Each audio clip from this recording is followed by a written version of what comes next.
లేదు, మతం లేదు, వర్గాలు లేదు. ఎవరైతే తెలుగుదేశం పార్టీలో ఒక సామాజిక వర్గం, మా పార్టీ సామాజిక వర్గం అని చెప్పిన వాళ్ళు ఆ ఆస్తులు కొట్టేసి కూడా మేము పాల్గొంటాం. ఏ వర్గం అయితే మాతో కూటమిలో ఉందో ఆ వర్గానికి చెందినటువంటి ఆస్తులను కూడా మేము కొలగొట్టినాం. వాళ్ళు కొట్టేసిన భూమిని కూడా లాక్కున్నాం, ఎక్కడ కూడా ఉపేక్షించలే. సర్వే చేసి సక్రమంగా లాక్కున్నామంటే దౌర్జన్యంగా కాదు, అధికారికంగానే సర్వేలు చేసి పద్ధతి కానీ. ఇంకా దానికి కులమేముంది, మతమేముంది, నంబర్ ఎక్కువ ఉంటుంది. ఎవడో ఒకడు దొంగలు ఈడ 0.001% ఏ కులానికైనా ఏ మతానికైనా చెందినటువంటి వ్యక్తులు దొంగలుగా దొంగ పనులు చేస్తూ ఉంటారు. దానికి కులాలు ఉండవు, మతాలు ఉండవు.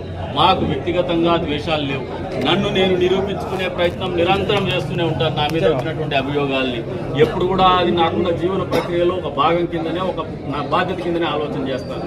అదే రకంగా ఎవరైతే మేము ఈరోజు మాట్లాడుతున్నాం, ఎవరైతే మమ్మల్ని కులం పేరు మీద లేదా వర్గం పేరు మీద మేము బాధితులమని చెప్పుకున్నటువంటి వాళ్ళు రండి.